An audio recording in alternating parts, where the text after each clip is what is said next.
आज की कहानी चार दोस्तों से शुरू होती है जो छुट्टियां मनाने के लिए एक नए देश में आते हैं। इस देश में आकर वो सबसे पहले एक गाड़ी किराए पर लेते हैं ताकि आराम से घूम फिर कर छुट्टियों का मजा ले सके। इस देश में आकर वो सबसे पहले बीच पर जाने का फैसला करते हैं और अपनी गाड़ी को उसी तरफ दौड़ा लेते हैं। इस बीच डैनी नाम का लड़का आराम कर रहा था जबकि उसका दोस्त एंडी गाड़ी चला रहा था। एंडी के बगल में ही ऐना बैठी थी और नीना नाम की लड़की गाड़ी में पीछे बैठी थी। थोड़ी ही देर बाद वो सभी दोस्त एक सुनसान इलाके में पहुंच जाते हैं जहां दूर दूर तक कोई इंसान नजर नहीं आ रहा था। अचानक गाड़ी चला रहा एंडी कुछ देखकर गाड़ी रोकता है और तभी डैनी उससे पूछता है, तुमने अचानक गाड़ी क्यों रोकी? इस पर एंडी जवाब देता है, गाड़ी के सामने एक आदमी पड़ा है, अगर मैं गाड़ी न रोकता तो कुछ भी हो सकता था। उसकी बात सुनकर सभी दोस्त आदमी को देखने लगते हैं, जिसके बाद एंडी कहता है, तुम घबराना मत दोस्तों, मैं जाकर देखता हूँ कि वो जिंदा है या नहीं। इतना कहकर वो गाड़ी से बाहर आता है और फिर धीरे धीरे आदमी के पास आता है। वो जैसे ही उसके नजदीक पहुंचता है तभी आदमी हिलने लगता है। उसे हिलते देखकर एंडी चिल्लाता है, दोस्तों बाहर आओ, ये जिंदा है। अब सभी दोस्तों को लग रहा था कि ये आदमी गर्मी से चक्कर खाकर गिर गया होगा। बस यही सोचकर वो उस आदमी को हॉस्पिटल ले जाने का फैसला करते हैं और इसी बीच वो आदमी उनसे कहता है, यहाँ आसपास कोई हॉस्पिटल नहीं है। ये सुनकर सभी दोस्त परेशान हो गए थे क्योंकि एम्बुलेंस या पुलिस को बुलाने के लिए उनके पास फोन भी नहीं थे। दरअसल ये सभी दोस्त अपने अपने फोन घर पर ही छोड़ आए थे क्योंकि दूसरे देश में इनके फोन काम नहीं करते थे। अब आदमी कहता है, अगर तुम लोग मेरी मदद ही करना चाहते हो तो मुझे मेरे घर तक छोड़ दो। ये सुनकर सभी दोस्तों से उठाकर गाड़ी में बिठाते हैं ताकि उसे उसके घर तक छोड़ सके। अब गाड़ी में बैठा आदमी एंडी को बता रहा था, मेरा नाम सीजो है और मैं अपने पिता के साथ रहता हूँ। इसके बाद सीजो उन्हें अपने घर का रास्ता बताने लगता है और एंडी उसकी बात मानकर उसी तरफ गाड़ी ले जाता है। थोड़ी ही देर बाद एंडी गाड़ी रोककर डैनी से कहता है, तुम लोग गाड़ी के पास रहो, मैं आगे जाकर देखता हूँ। इतना कहकर वो सीजो के घर की तरफ जाता है ताकि घर वालों को बाहर बुला सके। वैसे सीजो का घर एक सुनसान जगह में था जिसके आसपास कोई घर नहीं था। इसी बीच घर से एक लड़का निकलता है जिसे देखकर एंडी कहता है, हमें सड़क पर सीजो मिला था और उसे इस समय मदद की जरूरत है। ये सुनते ही लड़का सीजो की तरफ भागता है। वैसे इस लड़के का नाम टॉमी था और वो सीजो का बेटा था। सीजो की हालत देखकर वो उसे जल्दी जल्दी घर में ले जाता है जबकि चारों दोस्त घर के बाहर ही खड़े रह जाते हैं। कुछ देर बाद अब सभी दोस्त फिर से बीच की तरफ जाने का फैसला करते हैं। थोड़ी ही दूर जाने पर उन्हें रास्ते में एक ट्रक दिखाई देता है। ये ट्रक रोड के बीचों बीच खड़ा था जिसे देखकर एंडी कहता है, पता नहीं जय मरजाना कहाँ चला गया होगा। इतना कहकर वो गाड़ी से नीचे उतरता है ताकि ट्रक के ड्राइवर को ढूंढ सके। वो जैसे ही ट्रक के पास आता है तभी एक नकाबपोश उस पर वार करता है जिसके बाद एंडी बेहोश हो गया था। अब नकाबपोश को देखकर गाड़ी में बैठे सभी दोस्त डर गए थे। अब वो नकाबपोश उनकी गाड़ी के पास आकर पहले गाड़ी का शीशा तोड़ता है और फिर गाड़ी की चाबी निकालकर वहां से आगे बढ़ता है।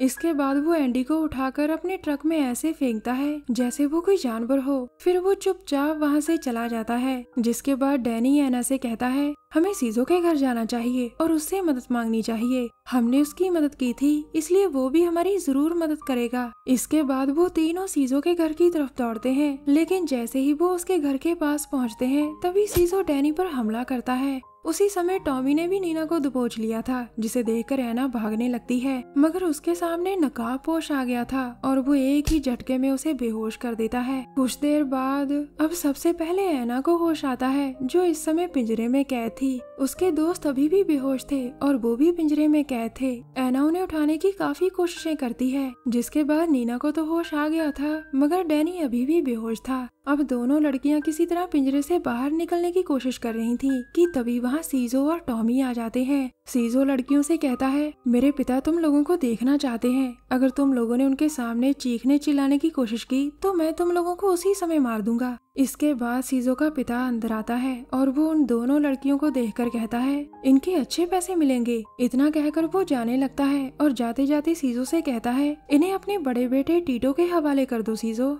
दूसरी तरफ घर के एक हिस्से में एंडी अभी तक बेहोश था और वो जानवरों की तरह हवा में लटक रहा था। अब कमरे में आता है टीटो और उसी वक्त एंडी को होश आ जाता है। टीटो वही नकाबपोश था जिसने एंडी को बेहोश किया था। वो कमरे में आते ही अपने हथियार निकालने लग गया था और फिर देखते ही देखते वो एंडी की उंगलियां काटने लग जाता है। दरिंदा टीटो यही नहीं रुकता, इसके बाद वो एंडी की जुबान काट देता है। आखिर में वो दर्द से तड़प रहे एंडी का गला काट कर उसे मौत के घाट उतार देता है। कुछ देर बाद डैनी को भी होश आ चुका था, जबकि लड़कियां अभी तक पिंजरे से बाहर निकलने की कोशिश कर रही थी। अब वहाँ फिर से सीजो आता है और आकर कहता है मुझे एक लड़की चाहिए। इतना कहकर वो नीना को पिंजरे से बाहर निकाल लेता है और तभी डैनी चिल्लाकर कहता है अगर इसे कुछ हुआ तो मैं तुम्हें मार दूंगा। मगर सीजो उसे गन दिखाकर चुप रहने को कहता है और तभी मौका देखकर नीना वहाँ से भागती है। वो भागकर घर से बाहर तो आ गई थी, लेकिन सीजो भी उसके पीछे पीछे ही था। इससे पहले नीना दूर भाग पाती, सीजो अपनी गन से गोली चलाता है और उसकी चलाई गोली नीना की जान ले लेती है।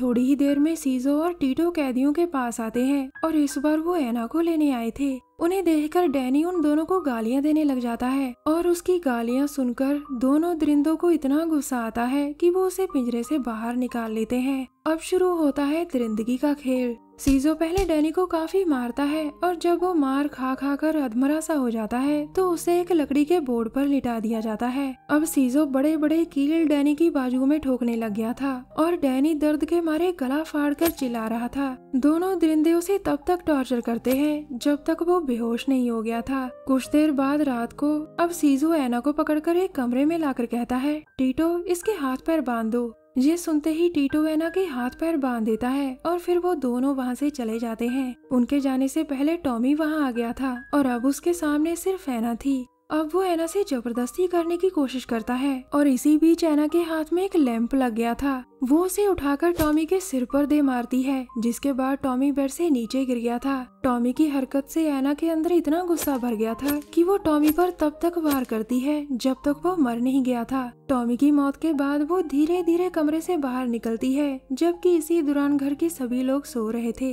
हालांकि एना अंदर से बहुत डरी हुई थी, लेकिन फिर भी वो हिम्मत से काम लेती है और किसी तरह डैनी तक पहुंच जाती है। डैनी अभी भी बेहोश था और एना उसे उठाने की बहुत कोशिश करती है। डैनी को जैसे ही होश आता है तो वो एना से कहता है मेरी मदद करो एना, मुझे बहुत दर्द हो रहा है। ये सुनकर एना किसी तरह उसके कील निकालने लग जाती है और डैनी दर्द के मारे जोर जोर से चीखता है। थोड़ी ही देर में एना ने सारे कील निकाल दिए थे, जिसके बाद वो डैनी को साथ लेकर बाहर जाने लगती है। मगर दोनों की बुरी किस्मत, डैनी की चीखें टीटो ने सुन ली थी। उसकी नजर जैसे ही उन दोनों पर पड़ती है वो अपना ट्रक उनके पीछे लगा लेता है। ट्रक को पास आता देखकर डैनी एना से कहता है तुम भागो यहाँ से एना, मेरा बहुत खून बह चुका है और मैं ज्यादा नहीं चल सकता, तुम भागो यहाँ से, तब तक इन्हें मैं रोकता हूँ। उसकी बात मानकर एना वहाँ से चली जाती है, जिसके बाद ट्रक डैनी के पास आकर रुक गया था। अब ट्रक से टीटो बाहर निकलता है और उसके सामने सिर्फ डैनी खड़ा था। वो आते ही डैनी के सिर पर इतनी जोर से वार करता है कि उसके सिर के 2 हिस्से हो जाते हैं। थोड़ी ही देर में दिन निकलने वाला था और एना अभी भी भाग रही थी। वो भागकर एक वीरान से घर में आ गई थी ताकि कुछ देर यहाँ छुप सके। मगर जैसे जैसे दिन बीत रहा था वैसे वैसे एना को एहसास हो रहा था कि जहाँ छुपकर बैठने का कोई फायदा नहीं। जहाँ जा तो वो भूख प्यास से मर जाएगी या फिर टीटो उसे ढूंढकर मार देगा। बस यही सोचकर वो फिर से भागने लगती है और इस बार टीटो उसे देख लेता है। अब एना आगे आगे और टीटो उसके पीछे पीछे था। टीटो को भी पता था कि भूखी प्यासी एना ज्यादा दूर नहीं भाग सकती, इसलिए वो अपना ट्रक छोड़कर उसके पीछे पैदल ही लग गया था। एना भागने की काफी कोशिश कर रही थी, लेकिन टीटो उसे जल्द ही पकड़ लेता है। टीटो सीजो का बड़ा बेटा और टॉमी का बड़ा भाई था। वो एक साइको था, इसीलिए वो बचपन से ही अपना चेहरा छुपा कर रखता था। कहानी के आखिर में एना को जब होश आता है तो उसे अपने सामने बहुत सारे लोग नजर आते हैं। ये सभी लोग कैनिबल्स थे और वो अपनी अपनी पसंद का मीट लेने जहाँ आए थे। दरअसल सीजो और उसका पूरा परिवार साइको था जो इंसानों का मीट बेचता था। इन लोगों ने अपनी ही ब्लैक मार्केट खोल रखी थी और इस मार्केट में वो इंसानों का ताज़ा ताज़ा मीट बेचते थे। हमारी वीडियो देखने के लिए धन्यवाद। प्लीज हमारे चैनल को जरूर सब्सक्राइब करें। मिलते हैं अगली वीडियो में, तब तक के लिए नमस्कार।